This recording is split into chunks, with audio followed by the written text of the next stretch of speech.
Porque ler também é se informar. Está no ar o Fonte Literária.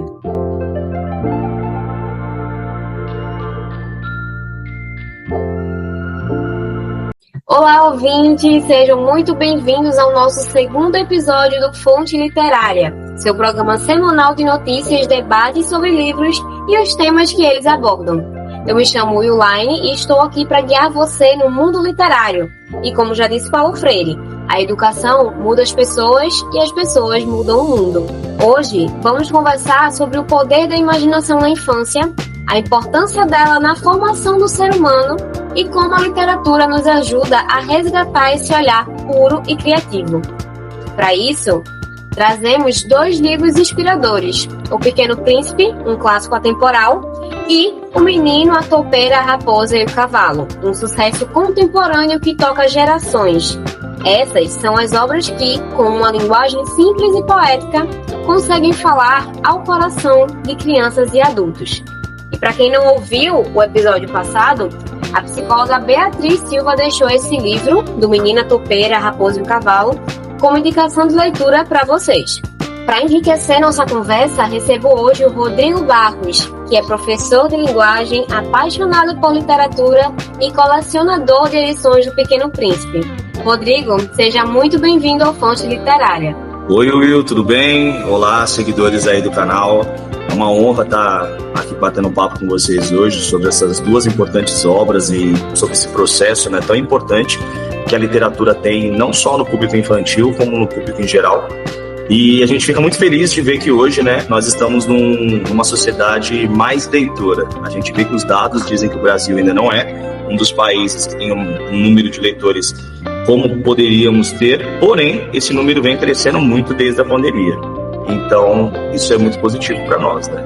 Estamos crescendo um pouquinho, mas a gente tem a fé que vai crescer mais. Mas antes da entrevista, eu quero fazer um rápido resumo de cada livro. O Pequeno Príncipe foi publicado em 1943 e é uma das obras mais traduzidas e lidas no mundo. A narrativa traz reflexões profundas sobre amizade e amor, que é aquilo que é essencial, mas não se pode ser visto com os olhos. É um livro que aborda temas como a importância da infância e a essência das relações humanas e o valor da simplicidade, ensinando aos leitores de todas as idades a redescobrir o mundo com curiosidade e a valorizar as pequenas coisas. Já O Menino, a Toupeira, a Raposa e o Cavalo foi lançado em 2019 e se tornou um fenômeno contemporâneo. É um livro ilustrado, com frases curtas e sensíveis, que parecem conversas íntimas sobre coragem, gentileza e vulnerabilidade. O livro traz também uma mensagem sobre amizade, compaixão, bondade, autoaceitação e a busca por significado da vida. Os 2, apesar de estarem separados por mais de 70 anos, têm algo em comum. Eles nos convidam a voltar a olhar o mundo como crianças. Rodrigo, queria começar perguntando: como professor de linguagem, como você percebe o papel da imaginação no desenvolvimento infantil? A literatura ainda ocupa esse espaço de incentivo ao imaginar? Então, a literatura infantil, ela é um recurso extremamente importante nesse processo de alfabetização da criança.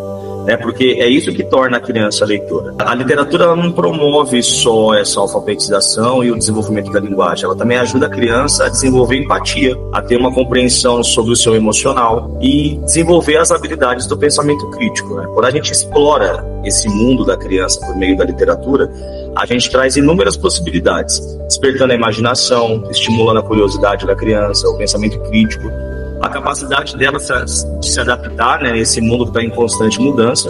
Então, ela é essencialmente importante para esse desenvolvimento infantil, para a construção de uma sociedade não só mais resiliente, como também criativa. Então, é o caminho que a gente tem aí para uma sociedade melhor, um futuro melhor. Uma coisa interessante é como essas 2 obras ela têm uma simplicidade na escrita. O Pequeno Príncipe fala de coisas muito sérias através de desenhos de carneiros, planetas e rosas. Já o outro livro traz conversas quase infantis, mas cheias de filosofia. Por que essa simplicidade toca tanto crianças quanto adultos? É justamente isso, né? Quando a gente é criança, a gente faz uma leitura dessas obras pelas ilustrações e pelas frases que são curtas e objetivas. Então, é importante respeitar o coleguinha, né? É importante respeitar o outro. A gente vai nessa filosofia mais simples. O adulto, ele já consegue perceber a linguagem metafórica que essas obras elas trazem, de falar sobre o processo da vida, né? De trabalhar com diálogos que refletem sobre o nosso momento de infância, sobre as memórias afetivas que nós temos. Então, é por isso que ela consegue despertar sentimentos diferentes a cada vez que você lê. É muito engraçado, né, que quando a gente lê essas obras criança, a gente tem uma perspectiva, adolescente a gente tem outra, e hoje na fase adulta, e adulto também, né, de tantas vivências que tivemos, você lê e fala, caraca, eu não tinha sentido isso aqui ainda. Olha isso, né, isso toca de um jeito diferente, até sensibiliza. Então, eu falo que eu sou um colecionador até por isso, porque eu quero buscar que outras versões as pessoas tiveram desses livros, porque é excelente, né, a gente imaginar como isso tocou cada ser humano aí ao longo do planeta, né, porque ele foi traduzido em tantos idiomas, imagina, o mundo conhece. E assim, tocasse numa parte que é muito verdade, porque eu tenho livros aqui que foi paradidático da escola, e eu li depois de adulta e eu fiquei, cara, eu não prestei atenção nessa parte, eu não vi por esse detalhe. E tem um livro que eu sempre faço questão de ler, praticamente a cada 2 anos, que é o Alquimista, que eu sempre leio, assim, depois de 2 anos, eu sempre acabo tendo uma perspectiva diferente, eu consigo ver uma coisa diferente. E assim, o livro pra mim não fica ruim, mas eu consigo absorver de uma forma diferente a leitura, e isso é muito massa. Porque é justamente isso, né? Fala que quando a gente lê, a gente vai interpretar de acordo com as nossas experiências de vida. Então, como você está em constante evolução e suas experiências, né, elas são cíclicas, cada vez que você lê, você vai sentir uma coisa que você não tinha sentido ainda. Então, isso é a magia da literatura. Isso, é muito massa. Na sua concepção, por que obras como O Pequeno Príncipe atravessam gerações e continuam tão atuais? Essas obras, elas abordam temas que falam sobre amor, falam sobre amizade, sobre a perda da inocência, a busca do sentido pela vida. Então, por mais que as gerações elas vão se alterando, né, ao longo do passar dos anos aí, a necessidade de se ter esses sentimentos cada vez mais consolidados nunca vai passar. A gente sempre está se perguntando, né, qual que é o sentido da vida. A gente sempre está querendo ter mais empatia, a gente quer entender o outro e principalmente entender a si mesmo. Então, quando você pega um livro que te faz refletir sobre isso, independente da época, você vai falar, nossa, tocou, eu preciso, né, sentir um pouquinho. E são obras que vão celebrar essa imaginação mesmo, né, das pessoas, de olhar o mundo com o coração mais aberto e não apenas a razão. Né? Essas obras vão trabalhar muito isso também, a razão e a sensibilidade, a emoção. E aí é por isso que elas nunca vão deixar de tocar os seres humanos, os leitores de todas as idades. E você, como colecionador de edições do Pequeno Príncipe, percebe variações culturais nessas interpretações? Alguma edição em específico te marcou mais? Ixi, eu posso ficar aqui conversando com você um tempão sobre isso. Pode ficar falando. Principalmente porque, assim, né, eu, enquanto colecionador hoje, eu possuo em torno de 130 versões do Pequeno Príncipe. E essas versões, elas não se resumem a apenas idiomas, né? Eu tenho em russo, alemão, italiano, japonês, enfim. Só que existem outras versões, eu até trouxe para falar para você um pouquinho, que pegam histórias que são relacionadas ao Pequeno Príncipe para trazer a visão em outros campos da vida. Então você tem, por exemplo, o Pequeno Príncipe encontra Jesus. Aí vai falar sobre a questão da filosofia do Pequeno Príncipe na religião católica. Tem o Pequeno Príncipe visita o mosteiro quando essa exposição foi feita lá no Mosteiro de São Bento, em São Paulo. A gente tem o Pequeno Príncipe em cordel, que vai retratar a literatura de cordel e toda essa sua rítmica, essa sua estrutura tão única, trazendo essa filosofia do livro, né? tem essa versão aqui, é muito bacana, porque o autor, que é o Junior Mizaki, ele escreveu A Raposa Depois Daquele Adeus. Então, olha que bacana. Esse livro, com a raposa, né? Esse livro ele fala da partida do príncipezinho. A raposa foi buscar uma resposta pelo vazio que essa partida deixou, tentando compreender outros significados que a palavra cativar teria para ela. E ela vai se deparar com situações que vão deixando ela reflexiva sobre o seu sentimento de amor próprio e amor ao próximo. Então, é uma das, já falando, né, das versões, é uma das que me encantou bastante. Tem uma outra que é maravilhosa, que é do Rodrigo França, escritor aqui nacional, com ilustrações da Juliana Barbosa Pereira, e foi publicado pela editora Nova Fronteira, que é o Pequeno Príncipe Preto. Então ele vai trazer um pouquinho, né, dessa visão, falando sobre os traços físicos do Pequeno Príncipe, já enquanto criança negra, né, de falar sobre o olhar, a boca, a cultura, o baobá, as referências africanas, né, da afrocultura em geral. É muito bacana também para você conhecer. E tem o Pequeno Príncipe para gente grande, tem o Pequeno Príncipe para visão empresarial, né, e outras versões. Sério, tem. Não conhecia. Depois eu vou te falar, depois eu até te mando algumas versões de acordo com cada campo da vida, né? Então você tem o Pequeno Príncipe para gente grande, o Retorno do Pequeno Príncipe, que aí seria ele já adulto, vivendo nesse mundo de hoje capitalista.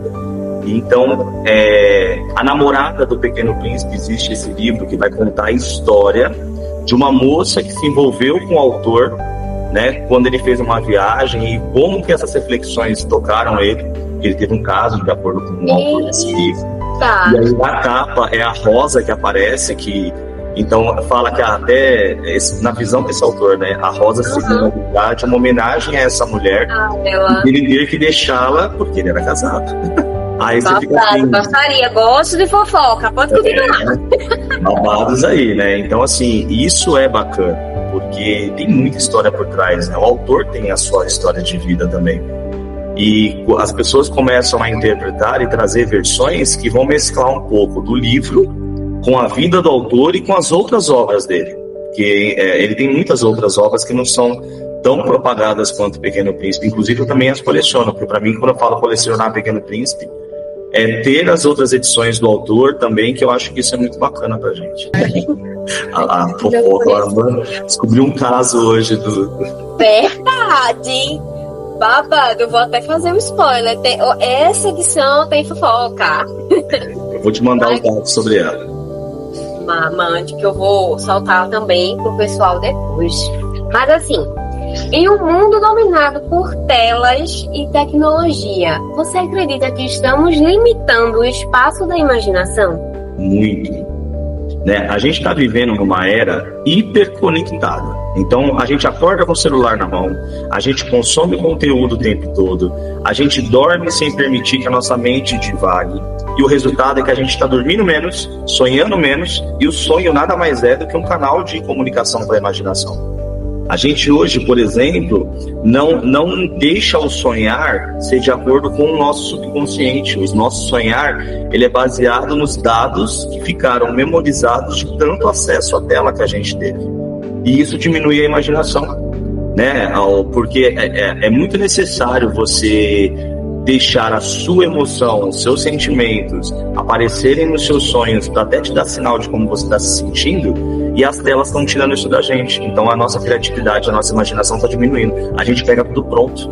A gente já não tem paciência de criar. E aí que é um grande problema. Ainda mais que essas inteligências artificiais, a gente percebe que o jovem ele já não quer mais ter que criar um desenho. Ele joga as instruções e pega o desenho pronto. E a gente adorava ter que inventar, por exemplo, um animal que tivesse 3 pernas com um chifrinho para fazer as asinhas, aqueles desenhos de criança que a gente usava na nossa época, já não está tendo mais. E até se ele cria um desenho desse, ele já quer ver o desenho se movimentando. Exato. Colocar ele dentro do chat GPT ou qualquer outra inteligência artificial que seja. Já não é mais divertido desenhar, é só copiar. E assim, teve uma feira, aquela, não sei se aí no teu estado também chamou de Expo, que é aquela feira de ciências que as escolas fazem. E assim, eu fui olhar de mesa em mesa nas salas e, cara, tipo, teve uma criança um grupo que fez toda uma maquete linda de uma célula e tal. Já teve outra mesa que fez a célula com máquina 3D. Eu fiquei, gente, a tecnologia pra onde tá vindo? Tipo, a criança não decorou o nome das células, ela não sabe o que ela fez ali, ela só pediu pro computador fazer.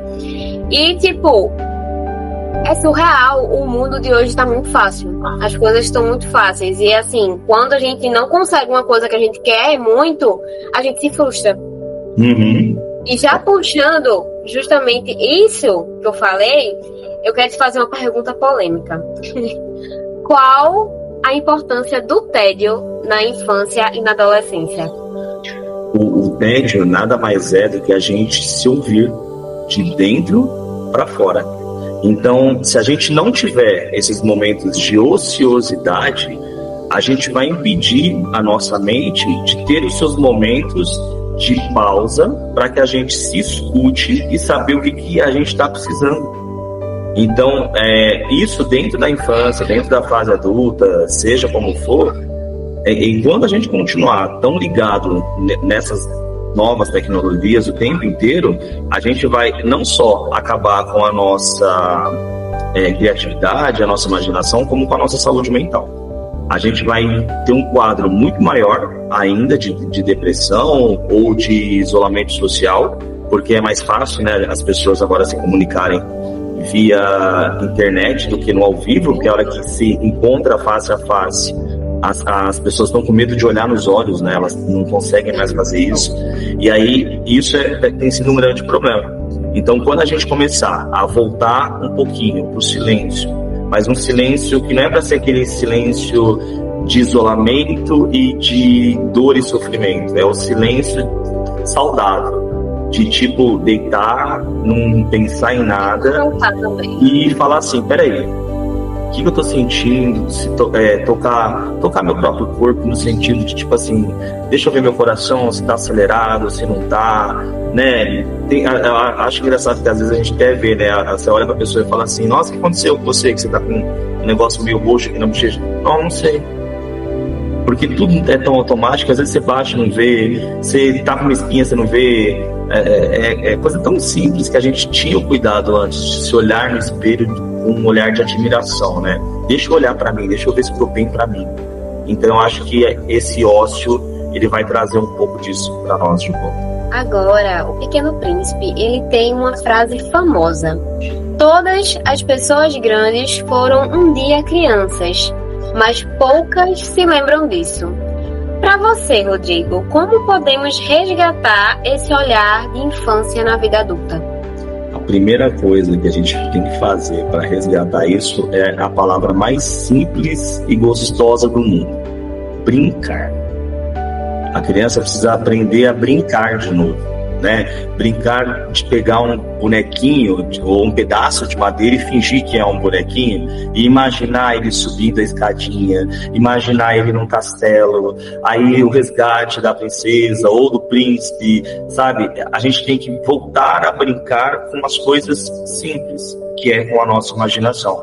Desenhar, praticar hobbies que a gente gosta, então o andar de bicicleta, o cair e arranhar o joelho para aprender a se levantar e saber o lado que eu me equilibro melhor do corpo, porque serve para isso, essas quedas, né?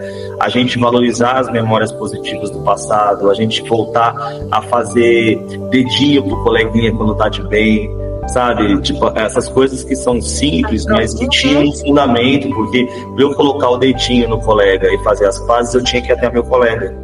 Eu não tinha que mandar uma mensagem falando, me desculpa, eu tinha que ir nele e falar, vamos dar o dedinho para fazer as pazes? Isso. Então, esse contato entre as pessoas é isso que vai trazer de volta toda essa magia que está faltando no mundo de hoje. E a importância do hobby é essencial, assim. Eu tô vendo hoje a fama do Bobbie Goods e eu não julgo, eu acho muito, assim, muito importante o Bobbie Goods hoje, porque tem adulto pintando, tem adolescente pintando, tem criança pintando, então, assim, tem adulto que tá se desafiando a fazer. Vou fazer um sombreado assim, vou fazer uma iluminação assim. Cara, é surreal, porque tem gente que julga, Bob Good, sei o quê. Mas é uma forma ali que você tá sem a tela, tá sem a internet e tá focando ali para fazer um negócio diferente. Um negócio que você vai fazer para você gostar daquilo. Sim, eu falo que não é um julgamento, eu só fico com algum receio. Que eu sempre falo que tudo que é em excesso é o que a gente tem que tomar cuidado, né? Eu conheço algumas pessoas que também começaram a pintar, a desenhar, mas para fugir de alguns problemas. Eu falo, peraí, aí não, né? Então peraí, eu não vou fazer 10 Bob Goods por dia, por exemplo, porque eu não tô com coragem de enfrentar uma situação que tá difícil. Agora, na hora que eu tiver aqui, que eu tô vendo que eu tô precisando dar uma relaxada e fazer como atividade de prazer, uma atividade de relaxamento, nossa, eu acho incrível, porque realmente tem que acontecer. E é só a dosagem que eu falo que eu tenho receio, mas não é uma crítica, não. Nem um julgamento. É sempre um receio.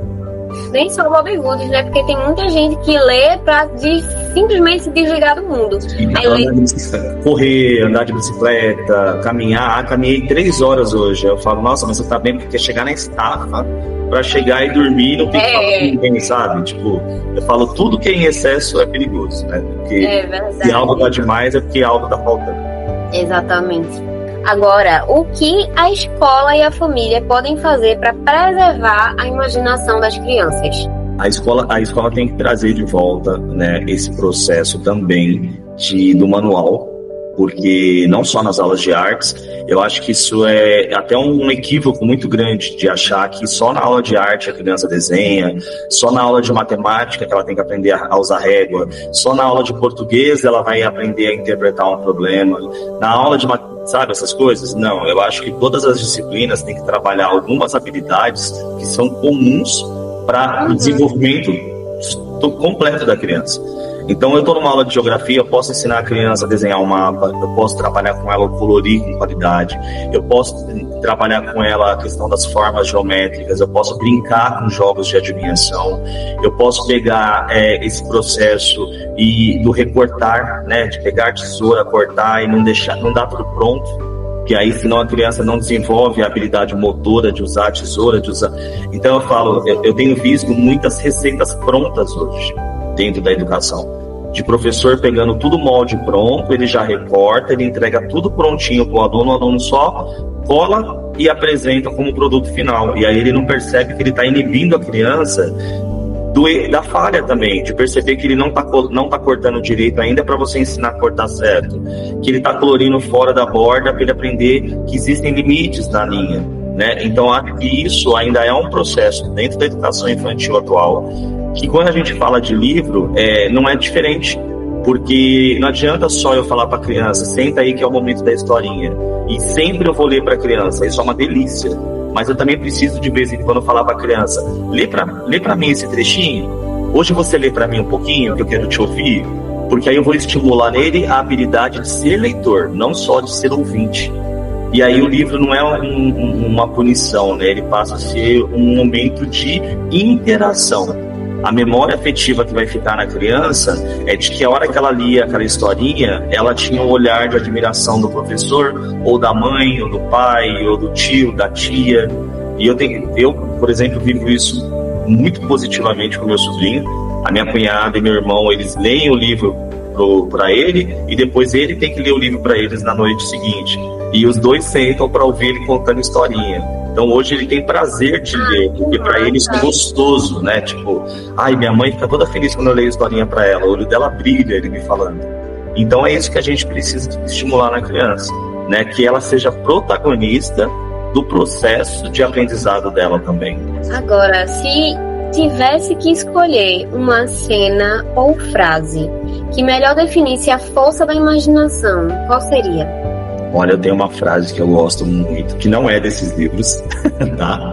É do Albert Einstein, que fala assim, a imaginação, ela é mais importante do que o próprio conhecimento, porque o nosso conhecimento, ele é limitado, ao passo que a nossa imaginação pode abranger o mundo inteiro. Então eu gosto demais dessa frase, porque nossa, verdade, né, a gente, quando realmente se abre a imaginação, a gente está aberto a tudo que ela pode trazer. E o conhecimento, ele se limita até a você aprender algo novo. Então, eu acho que para mim tem tudo a ver com o nosso papo de hoje. É literalmente abrir a portinha do guarda-roupa de Nárnia. Agora, vamos ouvir algumas frases que marcaram profundamente os leitores desses livros. O Pequeno Príncipe é: o essencial é invisível para os olhos. Já o Menino, a Topeira, a Raposa e o Cavalo: o que você quer ser quando crescer? Gentil. Rodrigo, como você interpreta essas frases? O que elas dizem sobre a imaginação e a capacidade de ver além? Então, vamos começar pela frase famosérrima aí do Pequeno Príncipe, que é: o essencial é invisível aos olhos. Então, para mim, nada mais é do que falar literalmente dos sentimentos, né, das nossas emoções. A gente não pode transformá-las em algo físico, elas precisam ser sentidas, vivenciadas, e todas elas estão relacionadas ao nosso coração.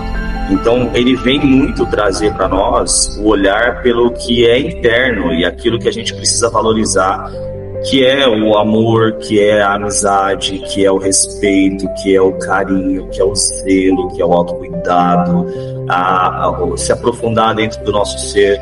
E isso é invisível, isso precisa ser vivido e sentido. Então, para mim, essa é a interpretação essencial dessa frase. Já a frase do Menino, a Topeira, a Raposa e o Cavalo, que fala sobre o que você quer ser quando crescer e fala gentil, é um reflexo do nosso mundo adulto de hoje, né? Das pessoas não serem mais gentis umas com as outras.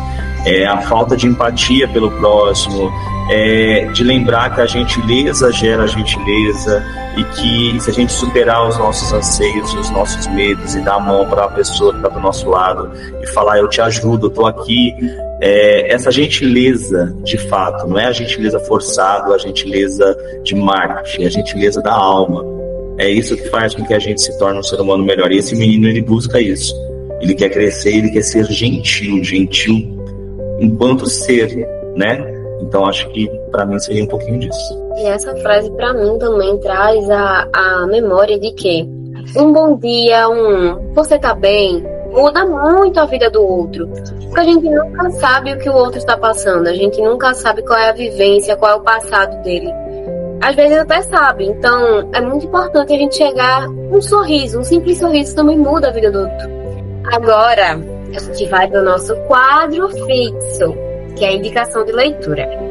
Professor Rodrigo, traga uma indicação de livros, filmes ou práticas que ajudam a manter viva a imaginação das crianças, mas também dos adultos. Will, em relação a livro, né, eu gosto muito de um livro chamado A Casa. Ele é de um escritor nacional chamado André Bianco. Inclusive, ele foi um livro debatido aqui no nosso clube de leitura presencial, lá em Bom Jardim. Ele fala sobre a história de 4 pessoas que estão prestes a cometer suicídio. Elas estão, assim, completamente decepcionadas com a vida e com tudo que aconteceu. E na hora que elas chegam, de fato, a querer, né, fazer isso com elas recebem um bilhete de uma pessoa que aparece do nada e fala que ele tem que procurar essa casa. Aí, quando essas 4 pessoas entram nessa casa, são recebidas por uma senhora que entrega um chá, elas sentam diante de umas cadeiras e existe uma porta na frente de cada um. Ao entrar nessas portas, cada um desses personagens, ele vai voltar no tempo e vai viver aquela situação que causou um trauma no passado, a ponto dele hoje querer tirar a sua própria vida. Só que existe uma regra: ele não pode trazer ninguém de volta, ele não pode mudar o passado, ele só pode fazer a sua parte. Então é mais um sistema de auto-perdão para cada um deles do que de tentar salvar alguém. E é um livro que me toca muito, ele é um livro gostoso de ler, é muito fluido, é curtinho, mas ele traz uma lição de vida muito importante do quanto a gente se martiriza, às vezes, por escolhas que não couberam a nós. E nem sempre a gente é culpado do erro do outro, né? A gente sempre se julga também. E eu acho que é uma leitura muito bacana. Então, quem tiver a oportunidade, né? O escritor, ele mora em Osasco, lá no estado de São Paulo. Então, sou fãzaço, né, da obra dele. Ele trabalha sobre vampiros, essas coisas e tal, mas ele, de vez em quando ele escreve esses livros sobre lições de vida que você fala assim, cara, que tapa na cara, né? E já que a gente falou sobre escola, educação, criança, né, todo esse processo, tem um filme indiano maravilhoso que eu acho que todo professor tem que assistir, Ele chama Como Estrelas na Terra. Toda criança é especial. É um drama em que Is-Han é um garoto com dislexia. Ele é considerado pelos outros professores como uma criança problemática, desinteressada, né? Totalmente a ponto dos pais quererem colocá-lo no internato porque acham que ele não tem salvação. Nossa! E esse professor, quando percebe a condição dessa criança, ele começa a buscar novas formas dessa criança expressar a sua imaginação por meio das artes. Então, com técnicas de pintura, de artesanato, de escrita, mas do jeito dele, sem um julgamento de falar para o aluno assim, tem que ser assim. Ele fala, não, para você como que seria? Então é lindo, você se emociona demais com esse filme e acho que é uma indicação bacana para quem quiser, né? Inclusive depois, Will, se você quiser, eu te mando o nome e o link, que eu acho que ele tá na Netflix. Vou assistir, muito interessante. Agora, minha indicação, primeiro, né, ler ou assistir Nárnia, porque ali é um momento em que você abre o leque de imaginação para viajar naquela história e é muito lindo. E também, se você já leu O Pequeno Príncipe, releia agora adulto, justamente que eu vou ter certeza, eu tenho a certeza de que você vai descobrir novas camadas e novos significados para essa história. Mas, infelizmente, estamos chegando ao fim de mais um episódio do Fonte Literária. Hoje, refletimos sobre o poder da imaginação na infância e como os 2 livros citados nos lembram de que ser adulto não precisa significar deixar de imaginar. Rodrigo, muito obrigada pela sua participação. Foi uma honra ouvir suas experiências e reflexões. E caso você queira deixar algum recado para o pessoal, o microfone e o palco é seu. Muito obrigado. Então, novamente, eu agradeço o convite.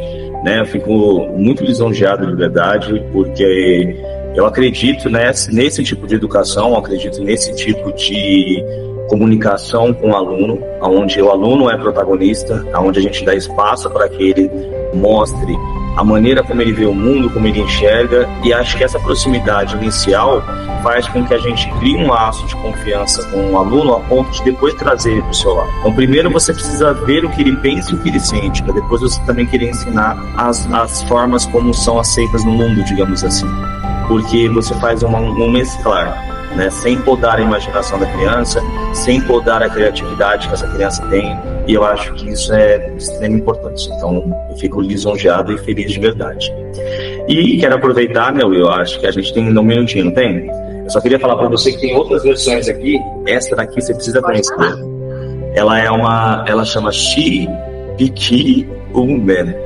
Tá? Não sei se fala desse jeitinho exato, mas é uma versão do Pequeno Príncipe em Mapudungun, que é um dialeto, né? Mapudungun é um dialeto indígena, né, do Chile, e aí eles traduziram o livro com algumas ilustrações tradicionais, mas com traços aqui, ó, da cultura do livro, né, a escrita deles mesmo, porque muitos dialetos eles são apenas verbalizados, né? Eles não são escritos, e esse é escrito. Eu falei, gente, isso aqui foi um achado. Essa versão aqui em árabe é uma curiosidade, né? Ele é estilo mangá, então você lê ele de trás para frente, só que você ainda lê de baixo para cima. Então é uma loucura. E, gente, a capa desse livro, em específico, eu vou pedir pro Rodrigo me mandar um videozinho depois de cada livro pra gente fazer uma collab lá no Insta, pra vocês verem. Esse que ele tá falando em específico, o Pequeno Príncipe tá de cabeça pra baixo. É loucura. Muito legal. Olha isso daqui. O Maurício de Souza fez uma versão do Pequeno Príncipe. Ai, que lindo! Totalmente misturado com a Turma da Mônica, onde a Rosa é a Mônica e o Pequeno Príncipe é o Cebolinha. E também, senhores, quem faz o aviador nessa versão é o próprio Maurício de Souza. Chocada! Né? Então, é lindo. E aí eu achei que isso é uma versão incrível. E a gente tem uma versão muito famosa, que é linda também, que é da editora VR, com ilustrações da Cláudia Bordin, que é uma italiana, e ela fez essa edição aqui toda meio que aquarelada, com umas ilustrações únicas, e é a única edição do Pequeno Príncipe, uma curiosidade, que traz um item essencial no planeta que ele vive. Nenhuma edição mostra pra gente onde ele mora, porque ele não dorme, ele não toma banho, ele não come. E ela fez isso. Ela colocou um pequeno castelo, né? Tá vendo? Um castelinho de uma torre só, Tô vendo. onde ele mora. Porque a gente sempre fica perguntando, tá, ele mora nesse pequeno planeta, mas e aí? Ele não dorme, não toma banho, não come? Ela fez a casinha dele. E ela fez um castelinho com uma torre única. Eu falei, gente, que legal essa sacada dela. Lindo. E a capa é linda, gente, desse livro. Linda, linda, linda. Vocês vão ver lá no Instagram. E é isso. Se alguém tiver alguma dúvida, por exemplo, em qual versão do Pequeno Príncipe trabalhar com algum projeto, com faixa etária, né, eu posso passar para vocês algumas indicações. Meu Instagram, ele é @multiversorb, né, de Rodrigo Barros. Lá você pode falar assim, Rô, eu vi lá que você falou um pouco sobre o Pequeno Príncipe, eu queria trabalhar com os alunos do ensino médio de filosofia, qual que eu uso? Não, eu queria trabalhar no processo de alfabetização.